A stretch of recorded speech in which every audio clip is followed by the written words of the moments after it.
చంద్రబాబు నాయుడు గారు ఎంత టాలెంటెడ్ రా అంటే నిన్న యోగా కార్యక్రమం పెట్టినాడు.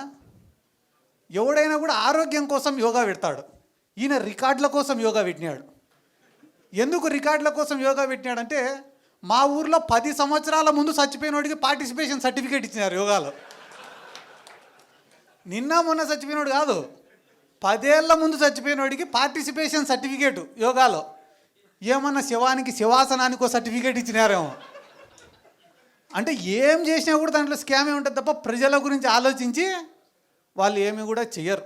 కానీ మీరందరూ కూడా గుర్తుపెట్టుకోవాల్సింది ఏమరా అంటే ఈ భారతదేశంలో ఇంకొక గొప్పటి అవకాశం.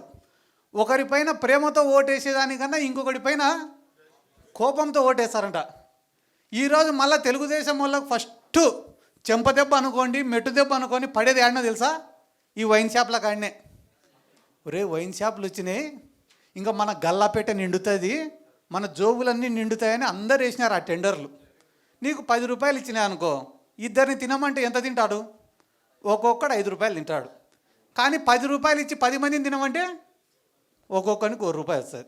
ఈరోజు ఒక నియోజకవర్గంలో 10 బెల్ట్ షాపులు, 10 వైన్ షాపులు పెట్టినారు. ఫస్ట్ తెలుగుదేశం వాడిది అనేది తెలుగుదేశం కార్యకర్తలే, వేరే ఎవడిది అన్నాడు. అది ఎప్పుడు తెలుస్తుంది? 2 ఏళ్ల తర్వాత లెక్కలు వేసుకునేప్పుడు తెలుస్తుంది ఎంత బొక్క పడింది అనేది. ఇప్పుడే తెలియదు. ఎందుకంటే నేను కూడా మా ఊర్లో ఒక ఏరియా ఉంటుంది, షికారిపేట అని ఒక ఏరియా ఉంటుంది మా ఊర్లో. ఆడ పాపం వాళ్ళు సారాయి కాసుకొని బతుకుతుంటారు. జగన్ సార్ గవర్నమెంట్లో ఇట్లా సారాయి గాయడం తప్పని చెప్పి కేసులు పెడితే దాదాపుగా 700 ఓట్లు ఉంటాయి అన్నాడు. 700 ఓట్లు ఉంటే 500 ఓట్లు టీడీపీకి మెజార్టీ ఇచ్చింది.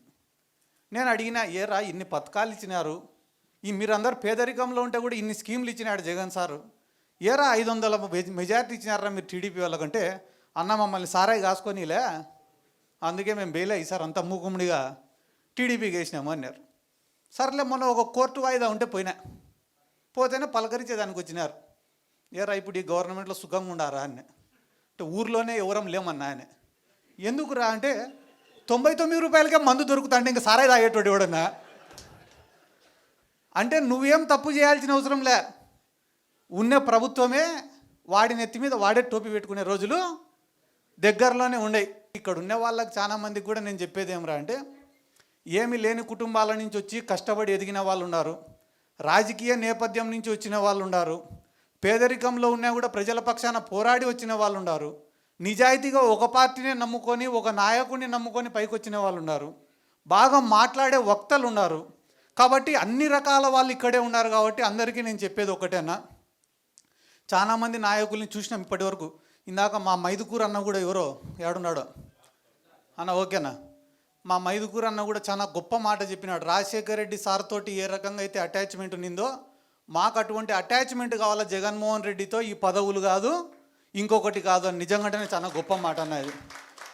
ఎందుకంటే మేము కూడా పనిచేసే జగన్ సార్ ఎప్పుడైనా కూడా శబాష్ అని చెప్పి భుజం తడితే చాలు తప్ప వేరే పదవి కూడా మేము ఎవరం కూడా ఆశించడం లేదు. ఎందుకంటే ఆయన పైన ఇష్టంతోనే అందరం కూడా పనిచేస్తున్నాం. ఎందుకంటే నాకు కూడా చాలా ఉదాహరణలు చెప్తారన్న రాజశేఖర్ రెడ్డి సార్ దగ్గర నుంచి. ఎందుకంటే ఒక వెల్ఫేర్ స్కీమ్స్ డెవలప్మెంటే కాదు రాజకీయం అంటే. రాజకీయం అంటేనే ఒక ఎమోషనల్ బాండింగ్. సిద్ధార్థ రెడ్డి అంటే రే మావాడరా అని దగ్గర తీసుకునే రోజే మనం రాజకీయంగా గెలిచినట్ల.